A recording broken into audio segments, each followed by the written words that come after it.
katiba inasema kwamba lazima uheshimu haki ambazo zimehakikishwa na kutolewa na katiba ya Jamhuri ya Muungano wa Tanzania, ikiwemo ni haki ya kufanya siasa.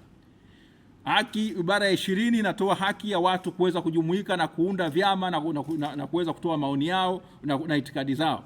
Sasa ambacho kimefanyika ikawa ni kwamba ni kinyume cha katiba hii ya Jamhuri ya Muungano ya Tanzania, na wameamua kutumia mabavu. Kwa hiyo hakuna sheria ambayo Katambi au mwingine anatumia isipokuwa nini? Ni mabavu. Sasa ikatokea kwamba kuna wanaharakati na Watanzania ambao wanatumia haki zao za katiba, wakasema kwamba wanataka kuandaa maandamano ya tarehe 7 mwezi wa 7. Chadema haikuwa inashiriki kwa namna yote ile katika maandamano hayo, na ilisema wazi kabisa kwamba katika mikutano ile tulikuwa tukifanya katiba mpya na Free Tundu Lissu, kusema siku ya maandamano ambayo itaishwa na chama itatajwa. Lakini Chadema haiwezi kumzuia Mtanzania asitumie haki yake ya kikatiba ya kuweza kuandamana. Kama watu wanaandaa maandamano, acha waandamane. Madhari hawatumii mabavu, hawatafanya vurugu zozote zile. Sasa imetokea kwamba baada ya yale maandamano ya tarehe 7 mwezi wa 7 ambayo ilitakiwa ifanyike, hayakufanyika, lakini Watanzania waliandamana kwa ukao wote nyumbani.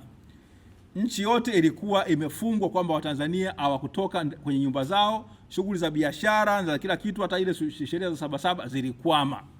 Kwa hiyo kulikuwa na namna nyingine ya kuandamana. Wanasema kuna njia nyingi za kuua mbwa. Unaweza ukamkaba, unaweza ukamnyonga, unaweza ukamnyima chakula, unaweza ukampiga sindano, unaweza kumlisha sumu. Watanzania waliamua kwamba wao wasitoke nje. Kwa hiyo ilikuwa namna ya kuweza kuonyesha kwamba hawaridhishwi na mambo ambayo yanaendelea katika nchi yetu, kwamba madhari ya watu wanatumia mabavu, hata ile njia halali kabisa ya watu kuweza kutoa maoni yao. Maandamano ni njia halali kabisa. Martin Luther King Jr. kule Marekani alikuwa wanaandamana. Mahatma Gandhi alikuwa wanaandamana, na hata hapa Tanzania watu walikuwa wakiandamana siku zote za nyuma. Afrika Kusini Desmond Tutu na nani, watu wamekuwa wakiandamana. Ufaransa tunawafahamu kabisa, wao ni wataalamu wa kuandamana, wanaandamana vibaya, tena wakati mwingine maandamano yao huwa ni ya vurugu, lakini nafahamika hiyo ni haki ya kawaida kabisa, na inatambuliwa na ibara ya 18 ya katiba ya Jamhuri ya Muungano ya Tanzania. Hasa katika ile hali imekutikana kwamba wameshikwa viongozi na wanachama wengi wa Chama cha Demokrasia na Maendeleo. Tunaambiwa juzi na msemaji wa jeshi la polisi anasema kwamba kuna watu 133 wameshikwa, na sasa hadi hivi sasa kuna watu kama 61 ambao wamefunguliwa mashtaka, na haya yamewakumba watu wetu. 61 ambao wamefunguliwa mashtaka kule Shinyanga. Tuna watu 17, mwingine anategemea pengine atafunguliwa mashtaka leo. Kuna wengine kule Mwanza 23 wamefunguliwa mashtaka. Hayo yote ni ya nini? Ni ya ugaidi. Kule Iringa wako 4 ugaidi. Mbeya wako 4 ni ugaidi. Dar es Salaam leo wamefunguliwa wale Pendo Kileo na wenzake wawili wamefunguliwa mashtaka tena ya ugaidi kule katika mahakama ya Kinondoni. Kuna kiongozi wetu alikuwa amefunguliwa na kufungwa kule Kahama. Baada tunashukuru leo Mungu Mwenyezi wa milele amesaidia kwamba hakimu katika rufaa yake imeweza kusikilizwa, na uamuzi umetoka kwamba ameshinda ile rufaa yake ile Daskora. Tunashukuru. Sasa ambacho kimeonekana, ambacho ni Chadema ambacho haikubaliani nacho, ni kugeuza shughuli halali za kisiasa za watu kukusanyika, watu kukutana na kupeana maoni, kuifanya kuwa ni ugaidi. Hii ni hatari, kwamba kama tunafanya shughuli halali za kisiasa, tunajinaisha shughuli halali za kisiasa, tunaipeleka nchi yetu mahali pabaya sana. Haki ya kufanya siasa ni haki ya kikatiba. Ndivyo ibara ya 3 inavyosema, ibara ya 3 ibara ndogo ya kwanza inavyosema, ndivyo ibara ya 20 ibara ndogo ya kwanza na ya pili zinavyosema, ndivyo ambavyo ibara ya 18 inavyosema, na hizo hata ibara ya 26 ibara ya 29 zinavyosema kwamba watu wana haki ya kufanya siasa. Sasa kama tunafanya watu kwa kufanya siasa kwa kuwa na mtazamo tofauti, kwamba watu wanapanga kuandamana, unageuzwa kwamba hiyo wanapanga ugaidi. Hii ni hatari sana. Ni hatari sana, kwamba manake hatuitaki nchi yetu mambo mema. Shughuli halali kabisa ya kisiasa unaigeuza, unaipatia jina tofauti, unaita kwamba ni jinai. Hasa mwisho wa siku tutakaaje katika nchi yetu hii? Je, sisi ni watu huru? Maana ibara ya 15 ya katiba ya nchi yetu inasema kwamba watu wote wanatakiwa kuwa huru. Hasa kama tunageuza watu ambao walikuwa huru wanageuza kuwa watwana na kuwa watumwa katika nchi yao, hii ni hatari. Hasa tumekaa kama wanasheria wa chama, tumezipitia hati hizi mbalimbali. Ukiangalia kama hapa kwa mfano, ninayo hati ya kesi ya kule Mbeya ambayo inamhusu Noah Mwalwange, Gwamaka Mboka, Rogers Mpwani, Agustino Wasinyo. Hii inawaambia kwamba wao wametenda nini? Wametenda ugaidi, kwamba katika eneo la kule Mafiati katika walipanga kwa pamoja kutenda vitendo vya kigaidi, ikiwa pamoja na kuwashauri watu na kuwashawishi watu katika eneo la Mafiati kutenda vitendo vya kigaidi, ikiwa ni pamoja na ikijumuisha na kuharibu mali na kwa maana hiyo na kutaka kuwatisha wananchi wa Jamhuri ya Muungano ya Tanzania.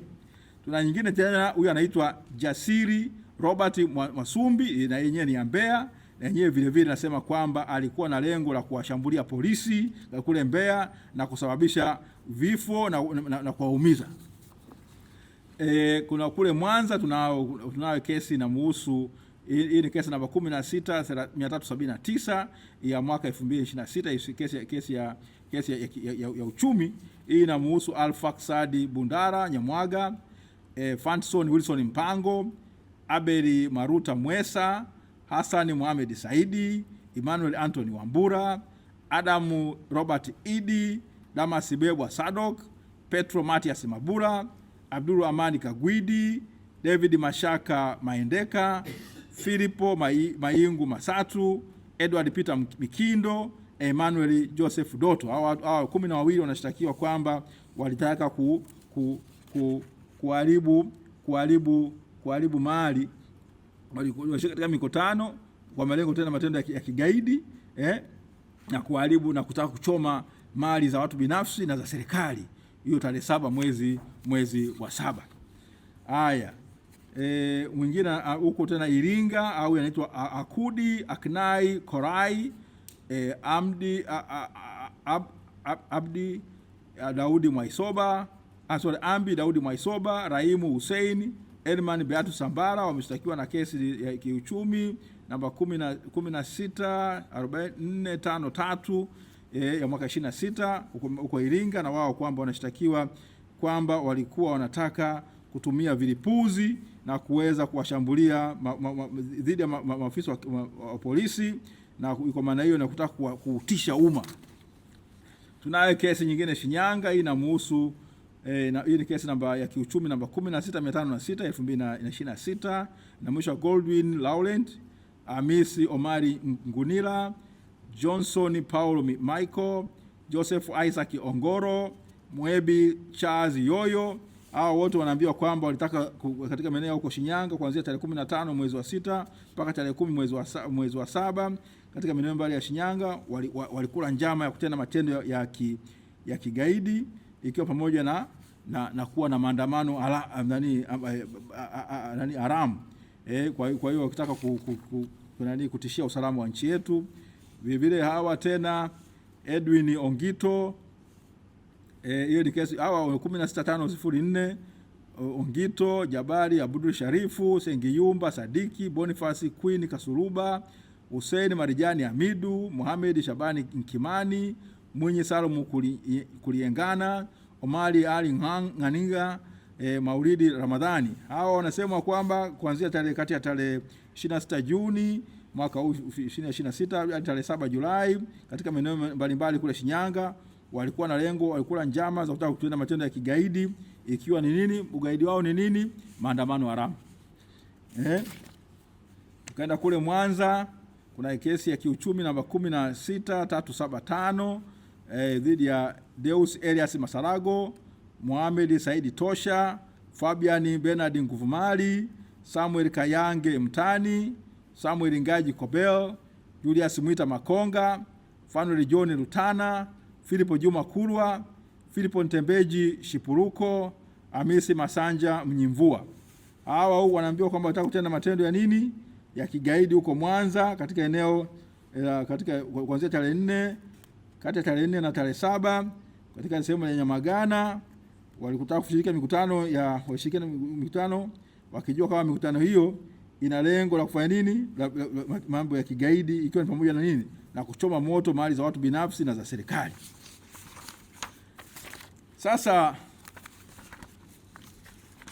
na ya mwisho hii hapa ilikuwa inahusu Jackson Venant Kabiesereza. Hii ni kule Shinyanga, ni kesi namba 16503 ya mwaka 2026, kesi ya kiuchumi ambayo sema kwamba huko Shinyanga kati ya tarehe 15 Juni na tarehe 2 mwezi wa 7 wao walikula njama za kutenda matendo ya kigaidi, ikiwa ni pamoja na kufanya nini, kuwachochea wananchi kufanya matendo haramu ya kuandamana. Sasa hiyo ndio hali tulionayo, kwamba unakuwa na watu ambao wana haki kabisa ya kikatiba ya kushiriki maandamano au kutoa maoni yao. Mwisho wa siku unaamua kuigeuza kwamba sasa sio haki tena, bali ni jinai, umetenda matendo ya nini, ya ugaidi. Sasa hii kwa kweli inafanya kwamba mtu aanze kusema kwamba sasa, je, nchi yetu inaamini katika utawala wa sheria? Na mwendesha mashtaka mkuu wa serikali kwa mujibu wa ibara ya 59 ibara B kubwa ya Katiba ya Jamhuri ya Muungano ya Tanzania inamtaka kwamba kwanza licha kuanzisha ofisi yake inataka kwamba afanye kazi zake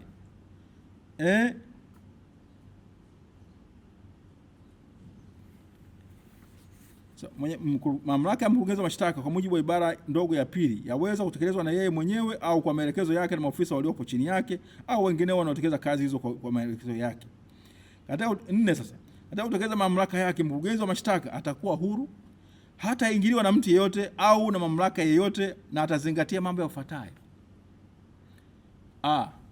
nia ya kutenda haki; B, kuzuia matumizi mabaya ya taratibu za utoaji haki; na C, maslahi ya umma. Sasa katika hali kama hii hapa, zote hizi kesi unakuta kwamba zina vibali vya mkurugenzi mkuu wa taifa wa mashtaka. Sasa ni kweli kwamba tumefika hapa kweli kwamba hizi kesi ambazo mtu anatekeleza tu haki yake ya kikatiba inageuzwa inakuwa ni jinai? Tunaitakia mema nchi yetu? Tunaheshimu utawala wa sheria? Haya ni masuala ambayo kama Watanzania lazima tujiulize. Je, mtu kutoa maoni yake au kukutana na wenzake imegeuka kuwa ni tendo la ugaidi? Chadema haiungi mkono ugaidi kwa namna yote, na Chadema inaamini katika matumizi ya njia za amani za nini, kufikisha ujumbe wake, na ndivyo ambavyo katiba hii inavyosema. Ibara ya 20 ibara ndogo ya pili ya Katiba ya Jamhuri ya Muungano ya Tanzania, na ndivyo sheria ya vyama vya siasa kifungu cha 19 kinavyosema, na sisi tunakiamini moja kwa moja. Lakini unapogeuza shughuli halali ambayo katiba inaruhusu ukaita jinai, kwa hakika unakuwa watendei haki wa Tanzania. Sasa kama mawakili tumekaa chini na kufikiria cha kufanya, tutakuwa na majibu sahihi na hatua sahihi za kisheria dhidi ya vitu kama hivi. Hatuwezi tukawaacha watu wakateseka, wakafunguliwa kesi za jinai, watu wakasota mwaka mmoja, miaka miwili, miaka mitatu, miaka minne wakiwa wanapambana na kesi za namna hii. Alafu tunasema tuache tu mkondo wa sheria nini? Tuache sheria ichukue mkondo wake. Si haki. Kama unafungua mashtaka ambayo yanaonekana kwamba yana chuki au yana lengo la kukomoa, kama chama na sisi kama mawakili ambao ni watumishi wa mahakama, lazima hatua stahiki zichukuliwe. Hatuwezi tukaacha hivi. Tumevumilia sana. Mwenyekiti amefunguliwa kesi, ametumia kila aina ya mbinu za kisheria za mahakamani kwamba kesi imekuja, pambana nayo mahakamani hivyo hivyo. Sawa. Lakini kuna haja ya kuangalia ukatiba wa vitu hivi. Kuna haja ya kuangalia ukatiba wa vitu hivi, ili mahakama yetu na yenyewe iingie kwenye record kwamba katika wakati kama huu ilichukua hatua gani au ilitoa tafsiri gani kuhusiana na mambo haya ambayo kwa kweli tunaona kwamba si sawa sawa.